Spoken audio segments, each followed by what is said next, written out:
Pants and sprinkle.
Rules that I've learned over the last 20 years of cleaning that have helped me feel less overwhelmed, clean faster, and most importantly, make the job easier too. Rule number one is always clean top to bottom. Now, this one might seem kind of obvious to some, but this is something I had to learn the hard way early on in my cleaning career because I just kind of saw dirt and I'm like, okay, I'm gonna clean it. Then I'm gonna see more and I'm gonna clean that, and then I'm gonna clean this over here. And what would happen is, yes, those areas would get clean, but then usually I'd have to clean something a little bit higher, and then I would clean that and the dust would fall and make that area dusty again, and I would just have to do the work twice. So to really be more efficient, when you start at the top of the room and clean your way down, so let's say you're starting with like the walls and dusting those, or you have a vent up high. You clean that, then you go to like the cabinets or a countertop or shelves, clean those, and then you work all the way down to the floor so that you can sweep, vacuum, and mop the floor after. Really, you're working against gravity if you do it any other way, and I have tried to work against gravity a few times in my life, and I always lose for some reason. But so when you use gravity to benefit your cleaning, all the dust is going to fall. It's going to make everything so much easier. But then the nice thing too is the areas that you clean as you go stay clean, so you don't have to do the work twice. A quick pro tip and something to look out for when you start implementing this rule is to always make sure to dust the tops of ledges here, like on your door frames or your window frames. The reason I bring this up is this is something I would forget from time to time early on in my career, and I would get like halfway down the door or the area, and I'm like, oh no, I forgot to clean that. It just kind of makes a mess as you go. So remember those areas. Another area too to consider when you're cleaning like your shower, like tubs around there. Many times there's a little like inch gap around the shower or tub, and that area likes to collect a ton of dust as well. And there's nothing worse than getting your shower nice and clean, and then you go to wipe that down and your rag is full of dust, and then it just smears all over your nice clean porcelain or fiberglass. So look out for those areas. Rule number 2 is to always dry clean first, then wet clean. Now this one again might seem a little obvious to some, but this really sets your cleanup for success as you go. Because essentially, as simple as it is, if you spray wet cleaner down on a bunch of dry dirt, it turns into mud, and then you have to remove that mud from the surface that you're cleaning, and it just makes everything so much harder. For instance, if you're cleaning carpet, this is an area that is extremely important to remove as much dry soil as possible, because if you don't, once that gets wet, it just sticks to the carpet fibers, and it's so much harder to remove from those areas. Another area, and I talk about this a lot in my videos, you've probably heard me say it, is your hard surfaces. If you have something like a wood grain texture or like an LVP luxury vinyl plank floor, the dry dust is going to stick into kind of those grooves and things, and if you spray cleaner down on top of that, it just glues itself there, and it's so much harder to remove, and many times you have to scrub there, and it just makes, again, the cleaning process so much longer, and it doesn't really have to be. So by just taking a few extra minutes to dust the surface, vacuum the surface, just remove that first easy layer of debris, your clean is gonna go so much better. One area that you can put this rule into practice right away, even today in your home, is to always dust your toilet before you spray those cleaners down. And kind of seems a little counterintuitive because dusting a toilet to some is a little gross. You can just use some simple toilet paper or even a paper towel. I like to use an old Swiffer just because I keep them in my kit and just have them and throw them away once I'm done. But this is just gonna pull off all of that hair and dry stuff that's on the toilet that usually is so hard to remove once it gets sticky, and just makes the whole clean so much faster. So give this one a try and let me know what you think. Rule number 3 is to let your cleaner do the work. And this is something I see all too often when I'm training new cleaners. They just spray the cleaner down, immediately start wiping or scrubbing. And yes, I know cleaning sometimes is all about speed and just getting the job done. But when you let the cleaner sit there and do its job and work and really dwell on that surface to break down all the grime and grease or whatever's there, you're actually gonna clean faster because you don't have to do as much work. You don't have to do as much scrubbing because you can let that sit while you go clean something else. One area where cleaners really need their time to do their job is cleaning your oven, or really anything greasy, because grease is just so hard to break down, but time can really help those degreasers cut through that. So for instance, if you spray your oven down with oven cleaner, give it a quick scrub and then wipe down again, because you're trying to be fast and efficient. I get it, that's what I do too, but it's just not gonna do its good job. The grease is not gonna be emulsified and broken down so you can easily rinse it away, and you're just gonna have to scrub so much longer. You're gonna use way more cleaner too, because you gotta keep spraying it, scrub, rinse, and just repeat that process until it's clean. Whereas if you spray it on there, let it sit for 30 minutes to an hour, and then you come back to it, you can easily wipe it away, and the job is super simple. Now, something to look out for with dwell time though, is you wanna make sure you always read the product label first, because some cleaners have very specific ways and times that they want you to use them. For instance, bleach needs at least 30 seconds on a surface, and that surface needs to remain wet for it to disinfect. Now, other cleaners too kind of have a time limit where it's like, if you let this sit for too long, it's gonna work so well and it's gonna start eating away at the surface. Barkeeper's friend, I love it, but it is an acid. So if you spray that down and walk away for a half hour, you're probably gonna etch something and it's not gonna be good. So make sure you read the labels, and as I always say, I literally need a t-shirt of this, but the label is the law, follow it. Now, speaking of dwell time, that is actually a very important part of the overall cleaning pie. And really, once you learn the cleaning pie, you're gonna use it everywhere around your house because it just makes sense. There's a great acronym that I like to use to remember it, and that is TACT. So it's temperature, agitation, chemical, and time. I know those might seem like a bunch of random words, and great, another acronym I need to remember, but stick with me here. I'll kind of walk you through how I like to implement it in my everyday cleaning. And once you get used to it, it's just super easy and you don't even really think about it. You just know kind of what steps to take. So for instance, temperature, let's say you're doing your laundry. You're gonna choose if you're gonna need hot water or cold water for various items, because if you choose the wrong temperature, you're going to ruin it. And that really helps get your laundry laundry clean. And really, you can use that temperature in anything you clean, your floors, or even rinsing something. Usually warm water is going to be better in some of those scenarios, but we all know too, cold water has its place. Agitation is a great one because you're thinking about what scrubber should I use on this surface. Some things will require steel wool, while other things will be super gentle, so you don't want to use something aggressive that could cause damage and scratch.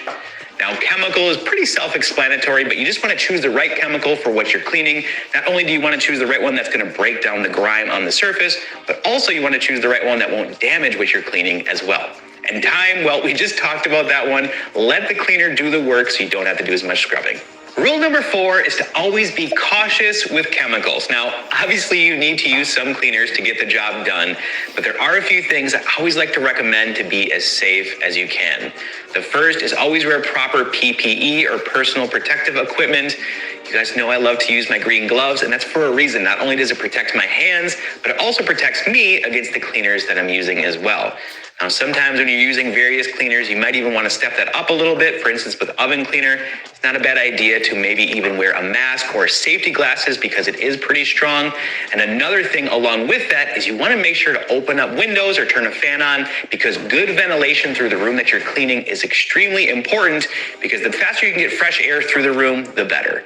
Now, the other side of this is you really want to be cautious and, in my experience, stay away from mixing most cleaners together. For instance, if you mix bleach and ammonia or bleach and vinegar, you will produce a harmful gas, and that can be life-threatening, so we don't even want to touch that at all.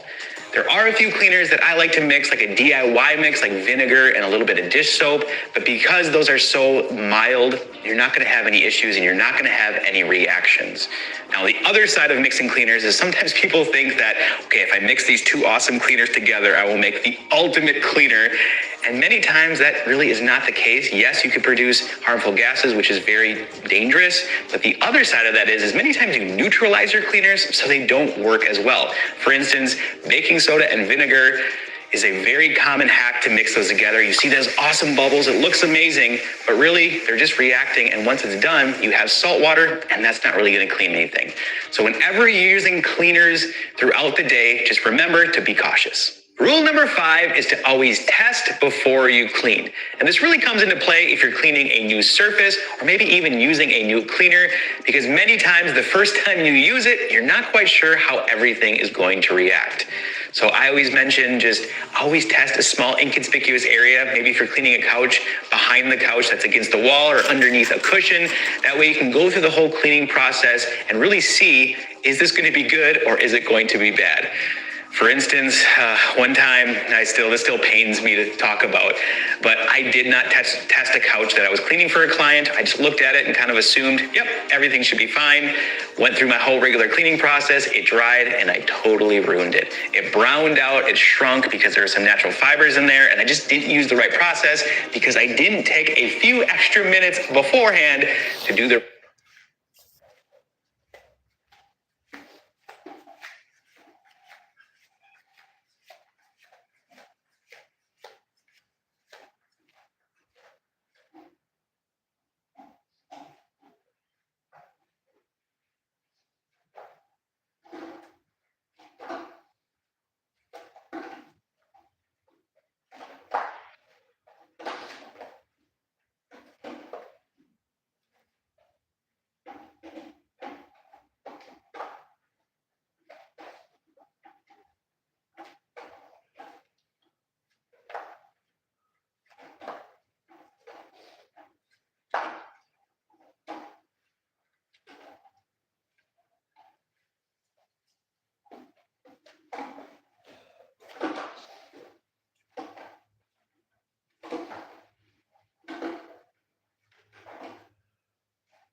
Do the right time.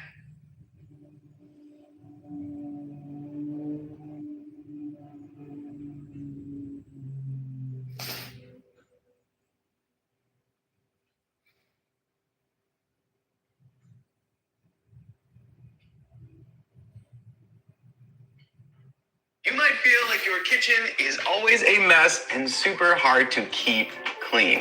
I know I've definitely felt that way too, and let's be honest, the kitchen is usually the busiest room in our entire home. So let me show you what I like to do on a weekly basis to keep my kitchen nice and clean. Now, the first thing on my checklist is I like to reset and spot clean my refrigerator. Now, this is by no means a deep clean. The first thing I like to do is just go through and check my food, make sure nothing's expired, spoiled, or rotten. Plus, when I'm kind of doing this, I like to just grab everything and kind of rearrange it because throughout the week, it kind of gets to be a little bit chaotic. So this is a great time to reset everything too. Now, the other thing I like to do is pay attention if there's anything sticky or kind of that needs to be spot cleaned in there. I like to just give it a quick wipe down. I'll just use my DIY vinegar mix for this. The reason being is if I get it right away and clean it up, it's not going to sit there and get really sticky, attract dirt, and be tougher to clean down the road. The other thing I've really noticed when I keep up with this on a weekly basis is not only does my refrigerator smell good, but my kitchen too. Now, a quick pro tip is I do like to do this the day before I go grocery shopping. That way, when I come home with a fresh load of groceries, the refrigerator is ready to go. So next up on the checklist is the microwave. Now, obviously, this is something that gets a lot of use in your kitchen.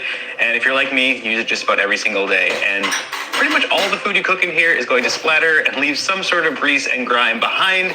Now, I will say if you do use a splatter guard, this is going to really help keep it clean so you don't have to deep clean it as often. To clean, I like to just grab my DIY vinegar mix and a microfiber towel. And usually I just spray everything down and pay special attention to the ceiling here because that's where the splatter usually goes up. Now, another area after you get the inside clean is to clean the outside. Oftentimes this is forgotten, but the keypad here and the handle kind of get a little grimy and you might get some dried, crusty food on there. If you had kids at home, you've experienced this. And so just give that a quick wipe down and get it looking nice and clean. The next thing on the checklist here is our stovetop and to wipe down appliances. Now, to start with the stovetop, obviously all of us have a different type at home. For me, I have a glass cooktop here, and I will say these can be a little challenging to keep clean. If you have one, you probably already know that. But what I like to do with these is at least clean them once a week with just a little bit of Dawn Power Wash and a Scrub Mommy. This does a great job to cut through all the grease and grime buildup. But I will say if you do have really a glass cooktop or any type of cooktop, it's always a good idea to clean them after every meal that you cook on the top here. Reason being, you get a lot of splatter, and if you really let that go for an extended period of time, it just gets more and more baked on, and it's harder to keep clean. Something kind of interesting when it comes to cleaning glass cooktops is you actually can hear the areas that are clean and dirty while you're scrubbing. Listen to this. So you notice this area definitely has a little bit more buildup because you can hear it while you scrub. So just a tip there, use your ears while you're cleaning. Now, if you do have a glass cooktop that is really dirty and has some bad baked on grease and grime, don't worry, I have a full step-by-step video. I'll put a link for that down in the description below. Definitely check that one out. Now, something specific I do for my kitchen every week, and if you have a refrigerator like this, you probably do it too, is the ice and water dispenser here in the front always drips, leaves hard water inside the little tray here and along the front of the refrigerator. So to fix that, I like to just use some Barkeeper's Friends soft cleanser and a Scrub Mommy. Now, I will say I like to warm up the Scrub Mommy in some hot water so it's nice and soft. I'll apply about a mustache amount to the Scrub Mommy, scrub that in the front of the stainless here and in the little tray, let it set for about a minute. Then I come through with a damp microfiber towel, make sure everything's rinsed and dry and buff with a clean microfiber towel to finish. Now, if you're wondering where to get this checklist and others like it, I actually have these available for the Clean Squad members over on my Patreon. Check the link down in the description below to sign up. Similar to my bathroom cleaning checklist, I also have on the kitchen one here to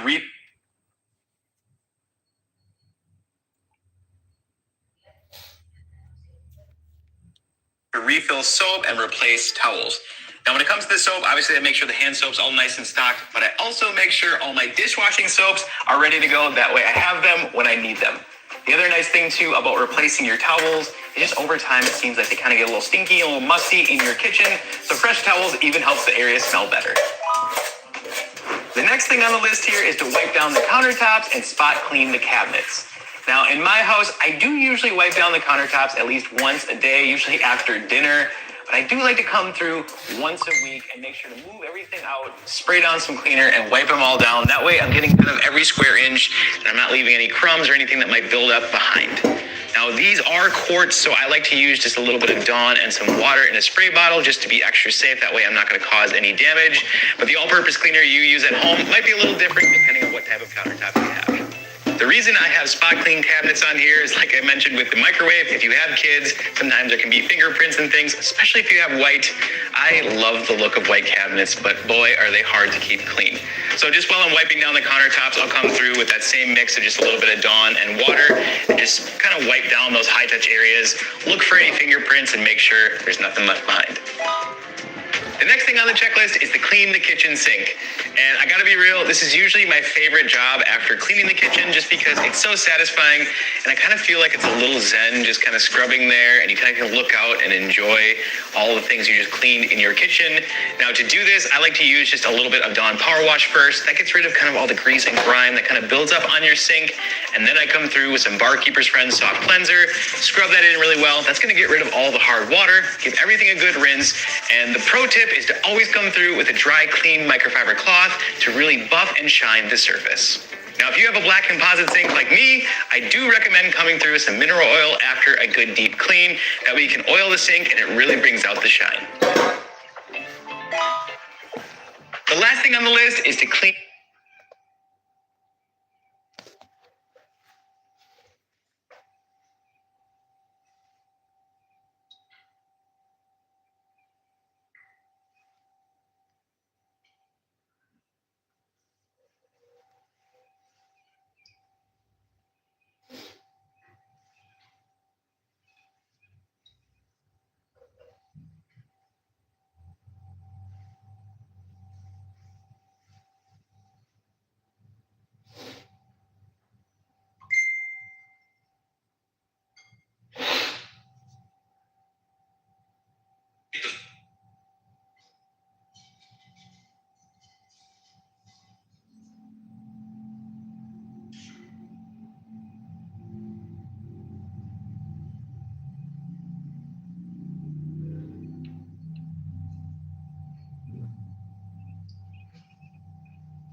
May dala po kami na 304,000 ng mga pirma. Good morning. Magandang araw po sa lahat. Yes po, siya. This committee for basically issuing subpoenas on documents that are actually yes, Madam Chair. No, I'm asking specifically. There was a statement. You're asking for subpoena for a law office.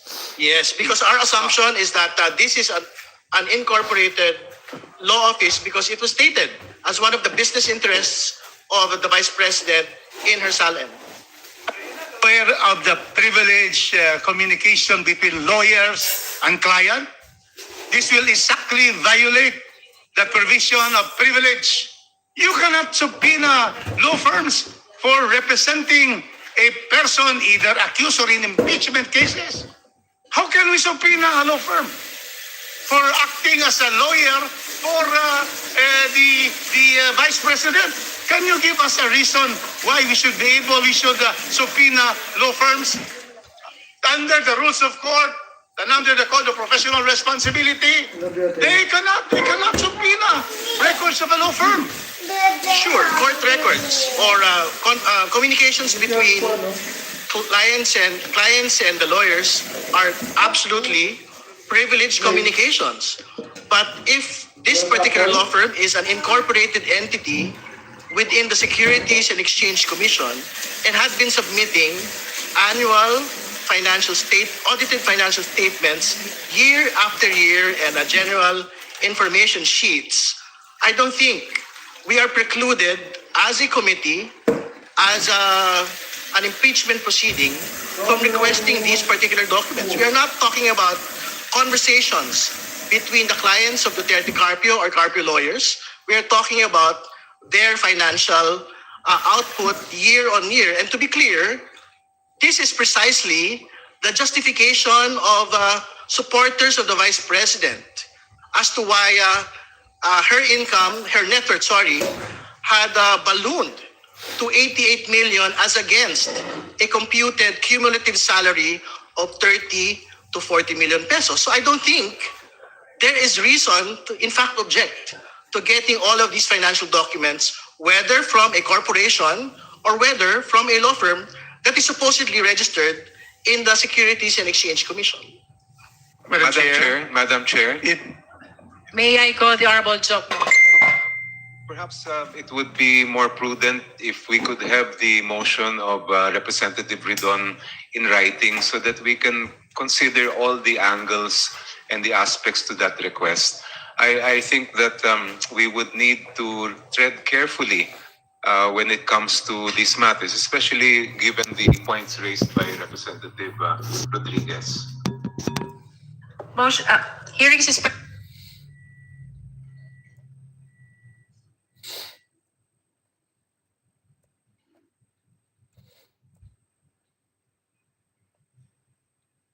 Pag-usapan natin ang isyong iyan.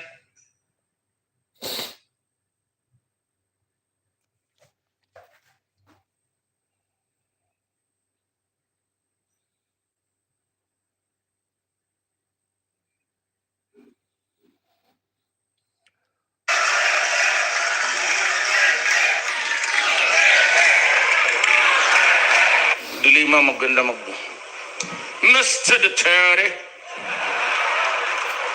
Yes, ma'am. You were overheard in a certain incident.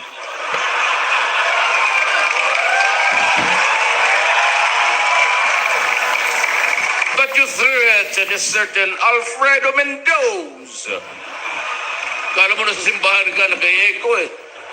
Alfredo Mendoza. And what is really reprehensible is that 2 days after you threatened Mendoza, he was found dead with a gunshot wound in the head. What the hell is happening to your city? So, ambot.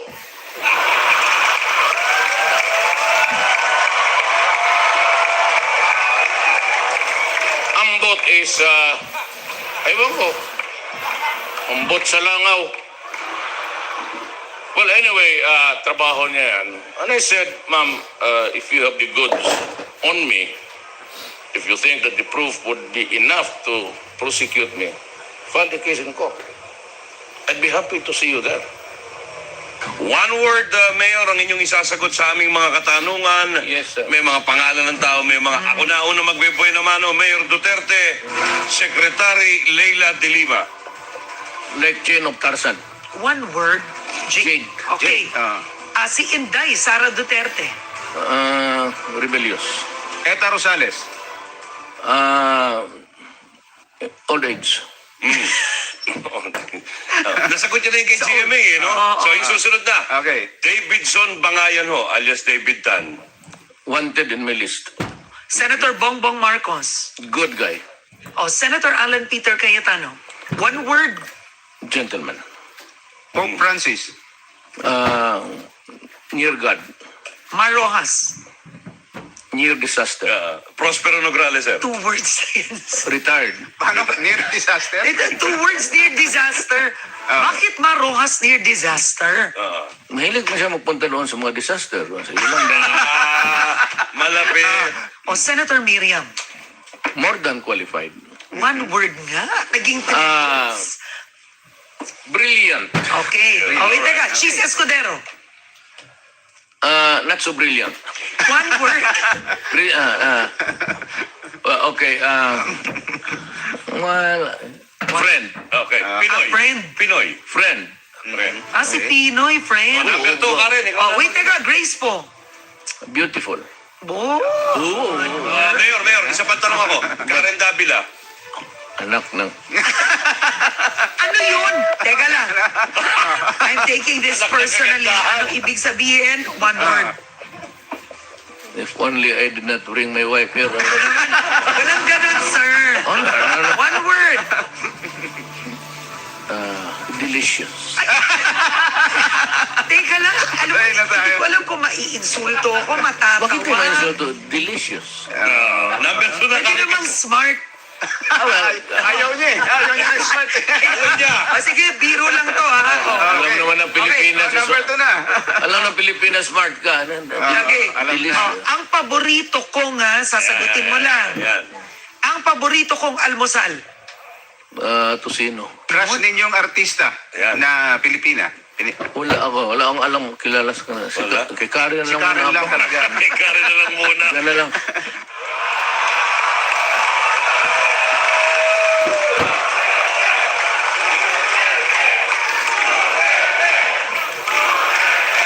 Duterte ka dyan. Puta, bantay. Urang kayo. Ako lang ho ang Bisaya na naging mayor sa Davao in the entire 78 years. Hindi na nanalo ang Bisaya doon. Kasi wala naman siyang ginawa kung hindi mag-inom. Eh, ito naman taga Davao. Hindi naman ito taga Davao. O, tignan mo.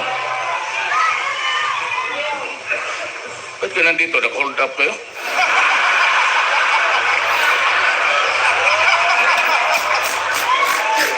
Okay, medyo bumagsak ako. 2 beses ako kumuha ng economics.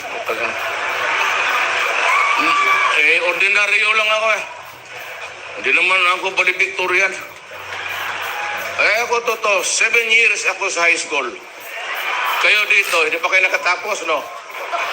Wala kayong ginawa ko na mag-inom, pati putang.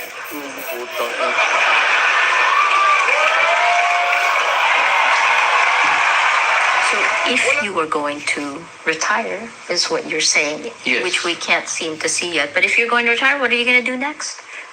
Well, magtrabaho para makabili ako ng medyas. Yan, o,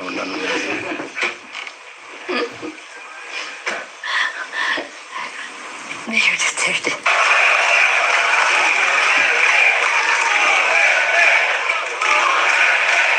Your last thoughts? Well, I said, I love my country. Period.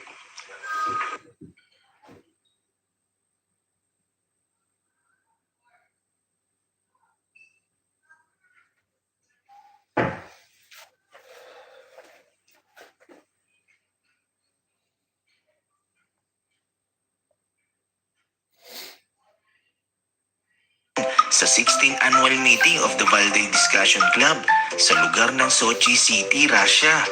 Isa si Pangulong Duterte sa inimbitahan na world leader sa forum na kasama ang presidente ng bansang Azerbaijan at Kazakhstan at hari ng Kingdom of Jordan.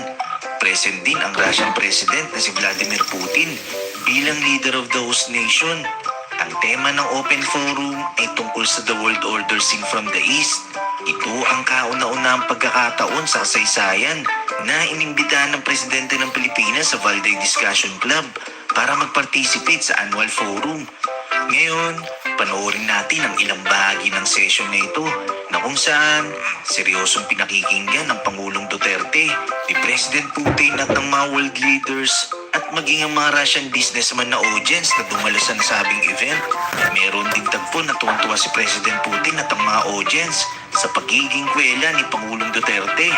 At panoorin din natin ang naging sagot ng Pangulo nung tinanong siya ni President Putin kung ano masasabi niya sa nagaganap na dibisyon sa pagitan ng West at ng mga bansang nasa East. So the government of the United States, before the, if I could only have 2 minutes, if I can have 2 minutes, then I tell you what. The rifles, we have the longest insurgency problem, communist insurgency problem, armed struggle. It has killed so many of my soldiers. And the rifles were, it has fired so many rounds, it becomes loosened. There is no more rifling. It comes out turning at a very fast rate so that it has own velocity. It can hit the target. Yes. And I tried to buy about 24,000 M16s. for my police and military. You know, one congressman in the US or two stood up and said, do not give it to the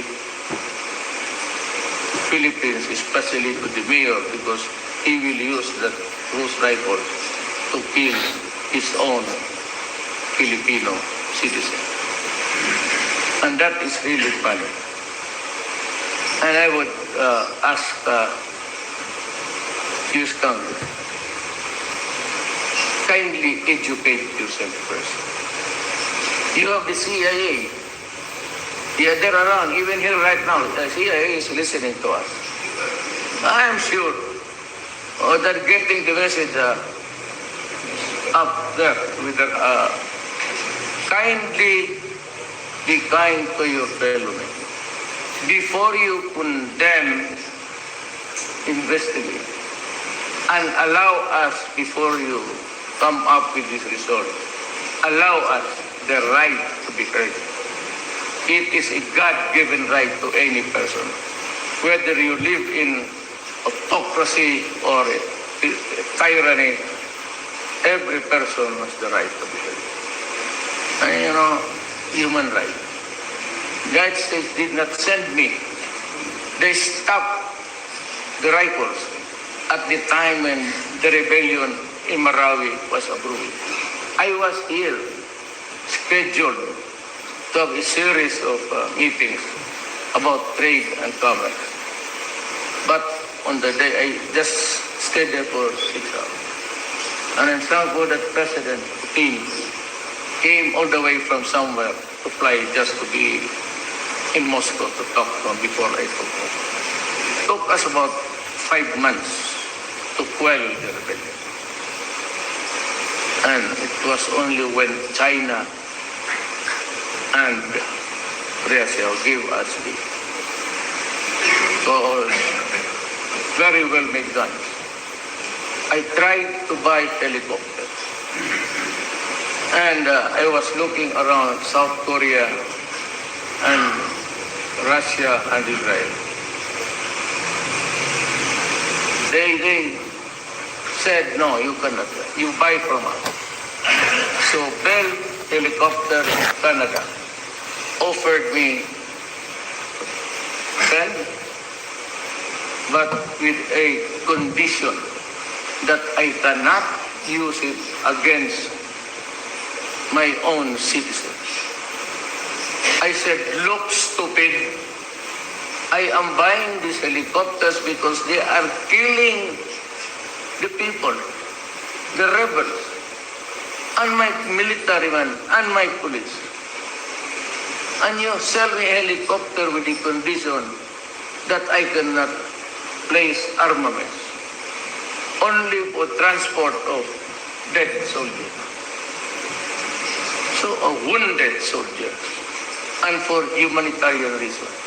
When as a matter of fact, these rebels are rebelling because they want to oust the government. ISIS is there. We're having a hard time fighting terrorism. They blow churches, so many. They blow military camps. The suicide bombers are not from there, but white-looking. Now, I really don't know their nationality. We do not know because we can only recover bits and pieces of their body. Mr. President, I'm very sorry. I have a club to be very unpolite. So I'm sorry I'm intervening, but maybe we go ahead and then come back to you. Yes. Well, yes. Still 1 minute.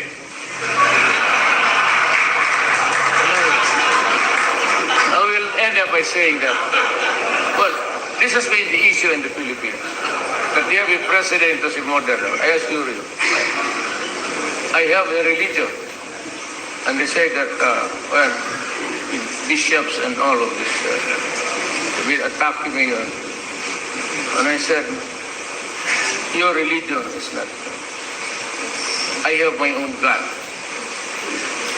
And I'm planning to invite the Russian Orthodox missionaries come to the Philippines so that we can look for a place where we can build the Orthodox Church. It was built many years ago by the Russians. 1922. This was destroyed. It's an old pyramid. Please excuse me, Mr. President, this 1 minute is still there. Yes. I'm now involved in freedom of religion. Well, I must end by this, just abusing the minds of people. Oh, I forgot about it. Yes, I'd be happy to respond to it. Спасибо. А теперь перейдем к... Can we equal West to the East? No, seriously. No joke. President Duterte, can you actually equal West to the East? And can we talk about sort of a unisex approach, so to say? East and West. This division, is this a thing of the past, or it's a natural division to have West versus East? There's always been a divide between the East and the West, culturally and financially. Except for China, was really doing great all this year with so many dynasties. But the rest of East Asia had so many experiences of colonialism. That is why it's very hard really to connect. They still arbor the Indonesia went to the Dutch, the Philippines bowed to the Spaniards and Americans, and Malaysia to Australia.